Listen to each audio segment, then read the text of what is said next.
Je suis venu ici faire une petite démo du flyboard inventé par Frankie Zapata. C'est une machine qui a été conçue pour voler sur l'eau avec une planche, comme une planche de skate un petit peu. On se sert de la pression de la turbine, donc de la pression du jet pour voler. C'est assez joueur, c'est très drôle et c'est surtout pour cet été parce que cet été en location, il y aura ça dans les bases de jet avec un moniteur bien sûr diplômé, obligatoirement. Et il faut qu'il soit BP Jet pour pouvoir avoir la formation UC Flyboard, pour pouvoir emmener des gens qui viendront faire 20 minutes, une demi-heure de flyboard.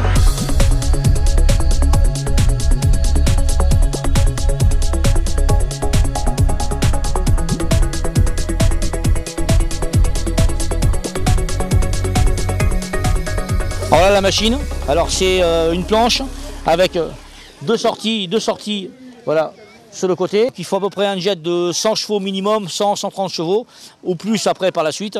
Et on peut monter jusqu'à peu près 6-7 mètres, jusqu'à 11 mètres d'eau, éventuellement avec une très grosse machine. La pression d'eau arrive derrière la turbine, directement. Elle est récupérée dans ce cône qui part dans ce tuyau. Le tuyau fait 18 mètres, c'est un tuyau pompier. C'est des tuyaux hyper costauds, c'est très très solide. Après il est articulé par une buse rotative de ce sens-là et rotative dans ce sens-là, dans les deux sens. Ça veut dire qu'on peut se permettre de faire des figures, de vriller, de faire ce qu'on veut. Le tuyau s'enroule jamais. Vous avez après deux stabilisateurs qui se mettent au bras.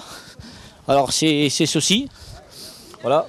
Alors après, il y aura pour les professionnels, les gens qui vont bien gérer la machine, il y aura un accélérateur. On pourra gérer le jet d'en haut, ça veut dire qu'il n'y aura plus besoin de personne sur le jet. Mais en location, il y aura automatiquement un moniteur BP Jet sur le jet qui gérera l'accélérateur, donc pour gérer les clients, pour pas qu'ils montent trop haut, pour justement les gérer et faire attention.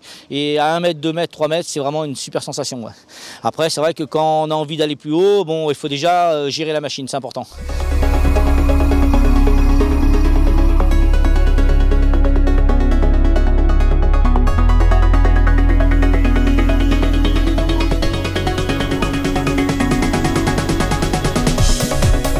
Qu'on fait pour les sécurités, on demande à ce qu'il y ait 10 mètres de sécurité entre le jet et le client, 10 mètres de sécurité, comme ça même si le client venait à tomber au bout de 2 mètres, logiquement il ne peut absolument pas se faire mal, il reste toujours au-delà du jet, et puis de toute façon à 1 mètre, 2 mètres, quand on tombe dans l'eau on ne se fait jamais mal, on n'a jamais de problème, pour l'instant jusqu'à présent on n'a jamais eu de soucis, ça se passe toujours très bien, les gens tombent dans l'eau, c'est même très drôle et ils s'en amusent quoi.